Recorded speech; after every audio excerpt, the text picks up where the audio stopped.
How's it going, Star Seekers? My name's Gotcake, and in today's review we're going to be taking a look at Satazius Next, a side-scrolling shoot-'em up where you pilot the assault ship Trafalgar, who after having a cruise vessel, the Anglo, destroyed by pirates, is left with no other option than to assault the pirate base Satazius head-on.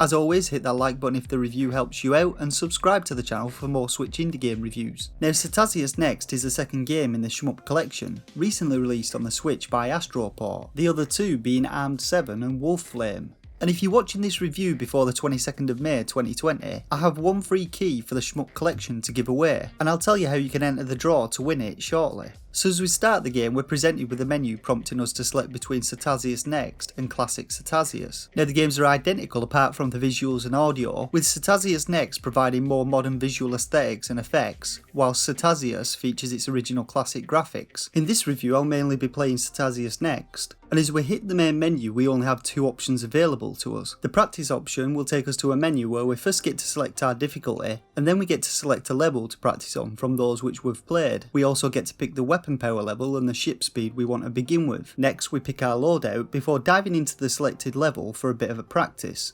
To begin the game for real, we select the start option from the menu, then we pick our difficulty before being shown the loadout menu, where we get to select a main weapon, two sub-weapons and a charge weapon. The fire patterns of each weapon are shown by these images, and once we're happy with our selection we can begin the first stage. So as we begin the game we see the Anglo being destroyed by pirates and narrowly avoid going down with it. Now Satazius takes more of a classic R-type approach to gameplay with an auto-scrolling screen. Controls are pretty simple, we move with the analog stick or D-pad, fire with the A, ZR or R button, and once our charge meter in the bottom right is full, we can activate our charge weapon with the B, ZL or L button. We can also switch between our sub weapons by hitting Y. Now unlike Armed 7 which I previously reviewed, we don't have a health bar in this game. Instead we get 3 lives seen beside the speed meter in the bottom left. An enemy projectiles or collision with the terrain will kill us in one hit. Across the bottom of the screen we can see each of our selected weapons, and below them we can see the current power level indicated by filled bars. Now the game has several different pickups which are found within these capsules. Firstly there are weapon pickups, and these have the letter P on them and are colour coded to match the weapon type. Red ones improve your primary weapon, yellow your charge weapon, and green improve whichever secondary weapon you currently have active. There are also speed ups and downs which increase and decrease the movement speed of our ship, and shield pickups which are able to protect us from a single enemy projectile, though colliding with the terrain and enemies will still kill us. So we blast our way through the first level, killing enemies and avoiding pillars which block our way, before we come upon a cave, and as we enter, this happens. Now this area and boss really stand to highlight the main difference between this game and the other games in the collection. Whilst Arm 7 throws a lot of enemies at us, and its challenge lies in dodging the projectiles or taking them down as quickly as possible, gameplay in Satazius seems to have more of a focus on quick reactions and precise movement to navigate around terrain and enemy attacks. The first boss in the game does a good job of reinforcing this, as he chases us through these narrow winding caves, and when we do finally come face to face with him, his attacks require us to slip between the beams he fires and dodge out of the way of his spinning attack as he throws himself at us. I must have died about 15 times before I managed to successfully navigate through this cave section, and each death results in you losing some power from your currently equipped loadout. Something else that Satazius seems to focus on is the process of dying and retrying a section of a level until you're able to complete it. The game seemed to take a bit of a trial and death approach to some of its level sections. It features several checkpoints in levels, and you'll often find yourself dying through no fault of your own, as enemies and other things are sprung on you out of the blue. When you lose all 3 of your lives, you're prompted to continue, and you have 9 credits to play with in both easy and normal modes. After selecting to continue, you'll then get to reselect your weapons and resume the game from your last checkpoint.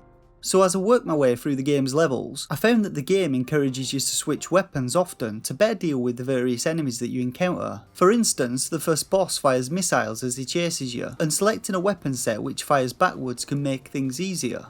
Another example is here, where you make your way through these tunnels and turrets spawn above and below you, and using this weapon which fires at an angle is much better suited to take care of them.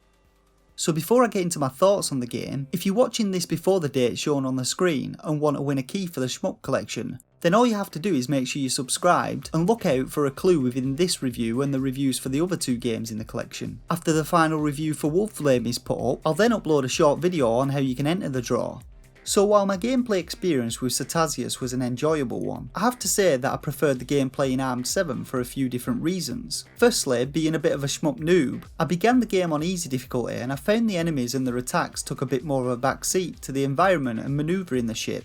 After almost completing the game in my first sitting, I switched things up to normal where the enemies attacked a lot more, and I actually found normal mode more enjoyable because of the increase in challenge and difficulty. But if someone was looking to get into the genre and couldn't handle normal mode, they also may not find easy mode exciting enough, as a lot of the gameplay is spent navigating your way around the environment. When it comes to weapons, the variety is decent, and I liked the way that I had to switch my loadout between stages and checkpoints, and was encouraged to learn how to use the right weapon for the job. Enemies in the game were also quite varied, but I have to say I found the bosses in the game a little bit easy. By the final boss, they didn't feel like as much of a hurdle to cross as they have done in other shmups I've played. One thing that I did prefer more with Satazius was the music and sound effects. They were a lot more balanced and I preferred the soundtrack for the game. So I rate games between 1 and 5 stars, with a shovelware stamp of approval awarded to only the worst games on the eShop. This rating is based on my own personal opinion on what a game has to offer in terms of gameplay and value for money to potential buyers.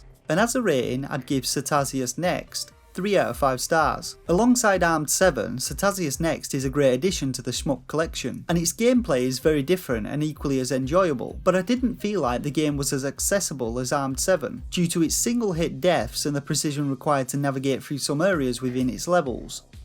So you can get the standalone version of the game on the UK Switch eStore for £6.29, or from the US eStore for $6.99. The Shmup collection, which also contains the game, is available for £13.49 on the UK eShop, or for $14.99 on the US eShop. Alternatively, you can also get the original Satazius on Steam. And that's it for this review of Satazius Next. Let me know what you thought about it in the comments section below. As always, smash that like button if the review helped you out, and consider subscribing for future Switch indie game reviews. For now though, I want to just thank you all once again for watching, and until next time, game on.